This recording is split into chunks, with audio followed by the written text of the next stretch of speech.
Shalom saudaraku, berjumpa kembali bersama dengan saya, Gembala Jemaat Gereja Isa Al-Masih Lawang, Like Generation, dalam program Sapa Jemaat di Rumah.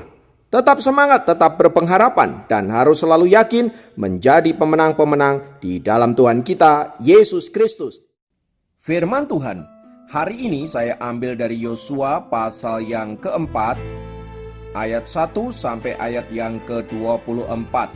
Namun kita hanya akan membaca ayat ke-5 sampai ayat yang ke-7 saja, yang berkata, "Dan Yosua berkata kepada mereka, menyeberanglah di depan tabut Tuhan Allahmu ke tengah-tengah sungai Yordan, dan angkatlah masing-masing sebuah batu ke atas bahumu menurut bilangan suku orang Israel, supaya ini menjadi tanda di tengah-tengah kamu. Jika anak-anakmu bertanya di kemudian hari, apakah artinya batu-batu ini bagi kamu? Maka haruslah kamu katakan kepada mereka bahwa air sungai Yordan terputus di depan tabut perjanjian Tuhan ketika tabut itu menyeberangi sungai Yordan. Air sungai Yordan itu terputus. Sebab itu batu-batu ini akan menjadi tanda peringatan bagi orang Israel untuk selama-lamanya." Haleluya. Nah saudaraku, Yosua pasal yang keempat ini berbicara tentang orang Israel yang sudah berhasil menyeberangi sungai Yordan. Artinya mereka sudah masuk ke tanah perjanjian. Atas hal itu semua, mereka menaikkan pujian dan syukur kepada Allah karena perbuatan tangan Tuhan yang luar biasa dan dahsyat menyertai mereka, hingga kemudian mereka berhasil masuk ke tanah perjanjian. Atas keberhasilan tersebut, Tuhan memerintahkan orang Israel agar hal itu diperingati sedemikian rupa sebagai sebuah tanda untuk diingat bahwa Tuhanlah yang mengerjakan perkara yang ajaib ini. Nah, dari Yosua pasal yang keempat ini ada 2 poin penting yang perlu kita renungkan bersama-sama. Yang pertama, kita harus belajar senantiasa bersyukur atas apapun yang Tuhan kerjakan dalam hidup kita. Perintah Tuhan kepada bangsa Israel agar mereka memperingati masuknya mereka ke tanah perjanjian dan berhasilnya mereka menyeberangi sungai Yordan memiliki pengertian bahwa kita harus senantiasa bersyukur untuk apa yang Tuhan sudah kerjakan dalam hidup kita. Ada perjalanan yang begitu panjang mulai keluar dari tanah Mesir, lalu mereka dibawa masuk ke padang gurun sampai mereka masuk ke tanah perjanjian melalui sungai Yordan itu. Ini bukan peristiwa yang biasa saja, melainkan peristiwa yang dikerjakan oleh tangan yang dahsyat oleh pribadi yang luar biasa, dan dia adalah Yehova Elohim, Tuhan Yesus Kristus. Oleh sebab itu orang Israel diajar untuk apa? Bersyukur. Bersyukur ini artinya apa? Ada pengakuan yang lahir dari hati kita bahwa Tuhanlah yang berkarya atas hidup kita. Bersyukur ini juga berbicara tentang pengakuan bahwa kita adalah pribadi yang tidak berdaya, pribadi yang lemah, kita perlu Tuhan, kita perlu kuasanya, dan kita patut bersyukur jika Tuhan berkenan atas hidup kita, menolong kita, dan melakukan perkara-perkara yang luar biasa dalam hidup kita. Padahal seharusnya Tuhan tidak perlu melakukan hal itu, namun Tuhan melakukannya bagi kita. Itulah sebabnya mengapa saudara dan saya harus senantiasa belajar bersyukur atas apapun yang Tuhan kerjakan dalam hidup kita. Mudah saudara-saudara bersyukur? Mudah ketika kita ada dalam situasi yang menyenangkan, semua dalam keadaan baik-baik saja. Namun saat kita ada dalam lembah-lembah air mata pergumulan, tentu mengucap syukur dalam kondisi seperti itu tidaklah mudah. Namun firman Tuhan ingatkan agar kita senantiasa bersyukur karena Tuhan sanggup merendah hidup kita dalam segala keadaan apapun.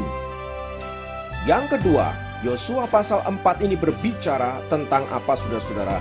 Tentang penggambaran kehidupan yang baru yang ada di dalam Kristus Yesus Tuhan.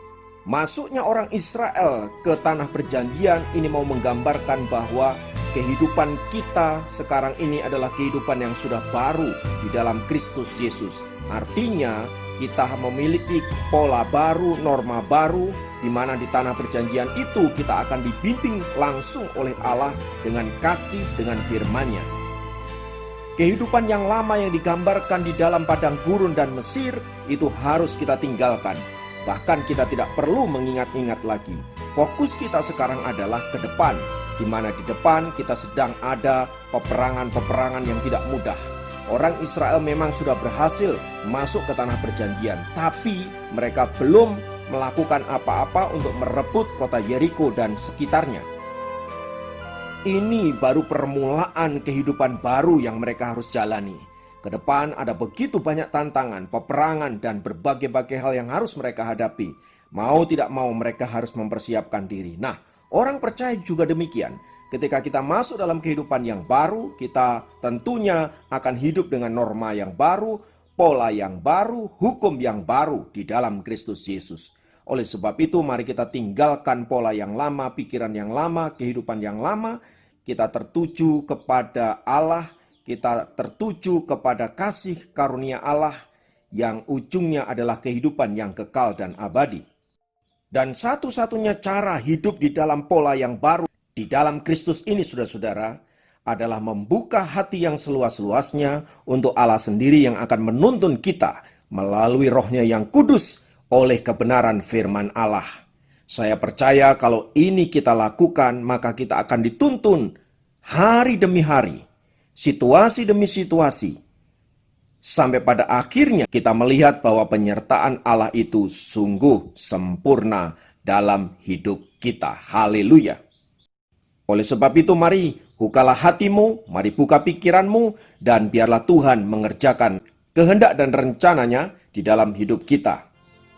Biarlah firman Tuhan ini boleh menolong kita, menguatkan dan meneguhkan kita untuk kita senantiasa menjadi pribadi-pribadi yang siap sedia untuk diperbaharui setiap hari melalui kebenaran firman Tuhan. Dan saya percaya melalui program Sapa Jemaat ini menolong kita, menguatkan kita untuk kita boleh menjadi pribadi-pribadi yang siap sedia untuk diperbaharui di dalam Kristus. Kiranya Tuhan memberkati kita semua. Mari kita berdoa. Bapa, dalam nama Yesus, kami percaya bahwa kalau kami ada sampai hari ini, semua karena kasih dan kemurahan-Mu. Oleh sebab itu, ajar kami untuk melanjutkan perjalanan ini, dan biarlah kasih kemurahan-Mu boleh Engkau teruskan sampai kami masuk di dalam kerajaan surga yang mulia yang Tuhan sudah tetapkan bagi setiap kami. Sementara kami masih hidup di dunia, tolong kami agar kami boleh melakukan kehendak dan rencana-Mu. Terpujilah nama Tuhan, di dalam nama Yesus kami berdoa. Haleluya. Amin. Sekian program Sapa Jemaat kali ini. Sampai jumpa dalam program Sapa Jemaat yang lain. Tuhan Yesus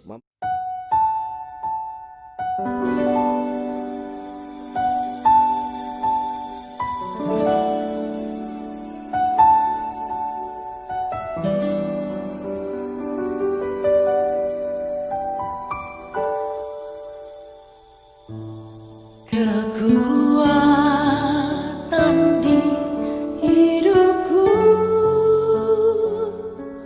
ku dapat dalam Yesus.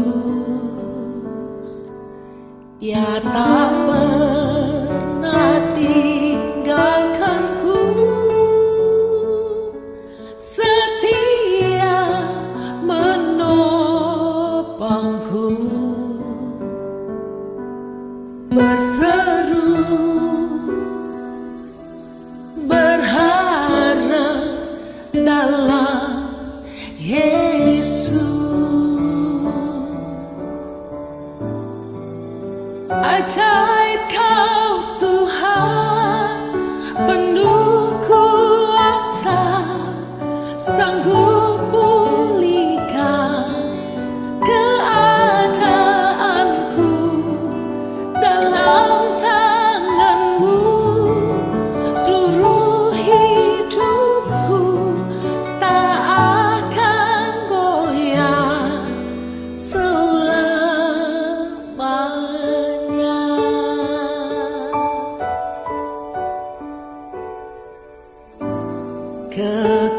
Kekuatan di hidupku, ku dapat dalam Yesus. Dia tak pernah tinggalkanku,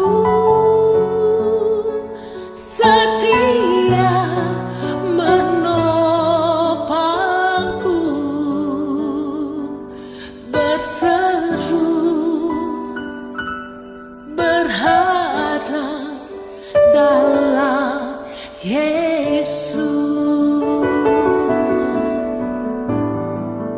Ajaib Kau Tuhan, penuh kuasa, sanggup pulihkan keadaanku.